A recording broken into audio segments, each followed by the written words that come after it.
Look, every one of our neighbors must realize that working with India will give you benefits. Not working with India has a cost. Doctor Jaishankar ने बड़े clearly कह दिया है कि अगर आप हमारे नेबर्स में हैं, आप हमारे साथ काम करेंगे तो फायदा होगा, नहीं तो नुकसान होगा. Of course is Pakistan, because it has defined its identity under the army in a way in which it has an inbuilt hostility. Inbuilt hostility. वो कह रहे हैं पाकिस्तान की इनबिल्ट हॉस्टिलिटी है. पाकिस्तान को क्या मतलब, पाकिस्तान ने वो जो identity under the military. Jaishankar की जो स्टेटमेंट है इस सूरत हाल में आप इसको कैसे देखते हैं? हमेशा से हम बोलते चले आ रहे, पाकिस्तान में मिलिट्री एस्टेब्लिशमेंट ही है जो मुल्क चलाती है, वही फैसले करते हैं. इसीलिए देखिए, क्या पाकिस्तान को इसे इग्नोर कर देना चाहिए या इसको सीरियस लेना चाहिए? देखिए, बिल्कुल इग्नोर नहीं करना चाहिए. इस बीच मैंने किसी भारतीय नेता का, यानी प्राइम मिनिस्टर हो या वज़ीर ख़ारजा हो, उनका ऐसा कोई इंटरव्यू नहीं देखा जो पाकिस्तान के जिक्र के बगैर मुकम्मल हो. तो क्या वजह है इसकी? क्या वजह है? हमारी वीकनेस है? हमारे पास बहुत काम, हमारे पास रिसोर्सेज हैं, हमारे पास पैसे हैं. आप लोगों ने अगर इसी तरह ये रहना है जिस तरह आप रह रहे हो तो आपको फायदा नहीं होगा. वन साइडेड ट्रैफिक हम कैसे चलाएं? या तो बैक उनसे बात करें और उनसे उन्हें कुछ एश्योर, मतलब एक तैयारी करके जाएं, वरना जो उसकी तरफ से बयान आता है, ठीक है वो उनका बड़ा एक एक्स डिप्लोमेट और अब वजीर है, he uses very insulting language. So Jaishankar साहब जो है ना, वो मैंने नोट किया है कि over the period of time उनका स्टाइल, उनका लहजा, उनकी चीजें सख्त भी होती जा रही हैं. जय हिंद दोस्तों, सावी राव 29 चैनल में आपका स्वागत है.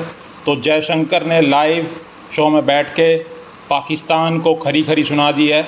उन्होंने कहा है कि जो हमारे साथ काम करेगा वो फ़ायदे में रहेगा और जो हमारे साथ काम नहीं करेगा वो उसका नुकसान होगा. तो और पाकिस्तान को बोला है, पाकिस्तान एक ऐसा देश है जिसकी पहचान उसकी अंडर आर्मी से होती है. तो पाकिस्तान को जयशंकर ने खूब खरी खरी सुनाई है और पाकिस्तान को आतंकवाद का जड़ बताया है. तो पाकिस्तान तिलमिला गया है जयशंकर की बात सुन के. तो जब भी जयशंकर बोलते हैं तो पाकिस्तान को अच्छी तरह धो देते हैं, जो पाकिस्तान की करतूतें रही हैं.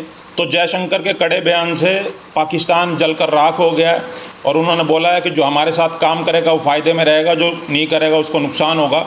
और जिससे पाकिस्तान की जल गई है कि वो पाकिस्तान को सीधे से धमका रहे हैं जयशंकर. तो पाकिस्तान तिलमिला गया है. चलो वीडियो को स्टार्ट करते हैं. धन्यवाद. डॉक्टर जयशंकर ने बड़े क्लियरली कह दिया है कि अगर आप हमारे नेबर्स में हैं, आप हमारे साथ काम करेंगे तो फायदा होगा, नहीं तो नुकसान होगा. और एक बस पाकिस्तान है जिसका मसला थोड़ा डिफरेंट है. तो बाकियों के साथ वो बेसिकली, तो मुझे तो लग रहा है वो सीधा सीधा वॉर्न कर रहे हैं, धमकियां दे रहे हैं. Not working with India has a cost. What kind of cost that is, what kind of issue that will be, how that is going, who is going to determine, कौन determine करेगा, कैसे determine होगा भाई? ये कोई आसान चीज थोड़ी है.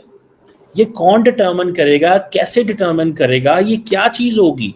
मुझे तो थोड़ी सी सारी बात है इस पे बड़ी हो रही है कि ये कि इंडियन फॉरेन मिनिस्टर ये कह रहा है कि अगर तुमने हमारे साथ काम ना किया तो तुम्हारे लिए उसके अच्छे वो नताइज नहीं होंगे भैया.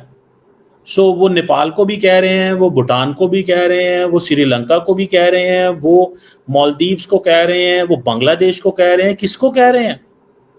वो तमाम मुल्कों को तो धमकी दे रहे हैं. जरा सुनिएगा पाकिस्तान के बारे में क्या कहते हैं. Inbuilt hostility. वो कह रहे हैं पाकिस्तान की इनबिल्ट हॉस्टिलिटी है. पाकिस्तान को क्या मतलब, पाकिस्तान ने वो जो आइडेंटिटी अंडर द मिलिट्री. देखिए, एक चीज याद रखें, you hit a place which is important. So why always military is targeted in Pakistan? Because उनको पता है भाई ट्रम्प को मिल के आए हैं वो. तो ट्रम्प को मिलने का क्या मकसद है? ट्रम्प को मिलने का मकसद ये है कि सीधा सीधा यार, मतलब आप लोग यू आर गॉन, आप कुछ भी नहीं है.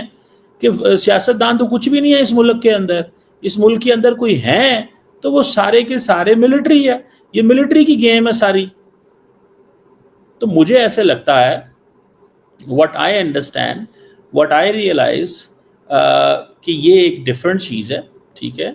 और इसको थोड़ा सा पाकिस्तान को समझना होगा कि पाकिस्तान को कहा जा रहा है कि हमारे साथ काम करो तो तुम्हें फ़ायदा है.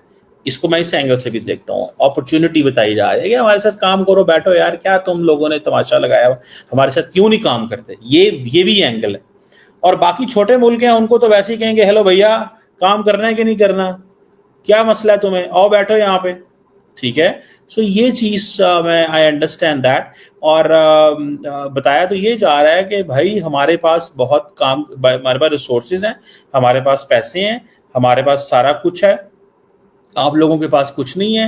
आप लोगों ने अगर इसी तरह ये रहना है जिस तरह आप रह रहे हो तो आपको फायदा नहीं होगा। आपको फायदा तब होगा अगर तुम लोग हमारे साथ अटैच हो जाओगे। सो जयशंकर साहब जो है ना, वो मैंने नोट किया है कि over the period of time उनका स्टाइल, उनका लहजा, उनकी चीजें सख्त भी होती जा रही हैं। प्रैक्टिस, ठीक है ना जी, वो उनकी ये चीजें ये सख्त होती जा रही हैं।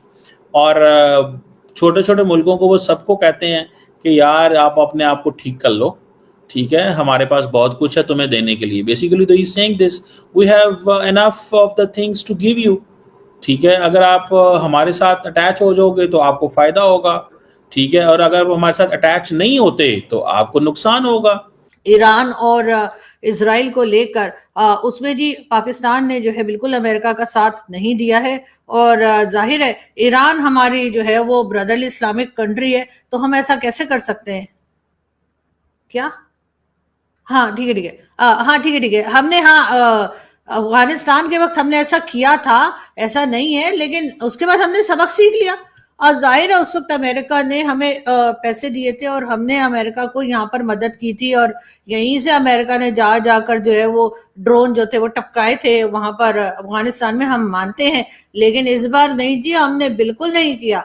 तो इसलिए प्लीज मेरे अपने तमाम दोस्तों से भारत के प्लीज इस तरह की खबरें ना फैलाएं, क्योंकि आप लोग जानते हैं ना कि अमेरिका तो बहुत दूर है, हम तो पड़ोस में ही हैं, हमारा तो बॉर्डर लगता है ईरान के साथ। और अगर कहीं खुदा ना खास्ता ईरान को शक हो गया और ईरान को लगा कि वाकई में हमने कुछ ऐसा किया है, तो वो अमेरिका और इजराइल को तो बाद में देखेगा, पहले तो आके आपको पता ही है हमारे कान के नीचे तो लगा के चला जाएगा।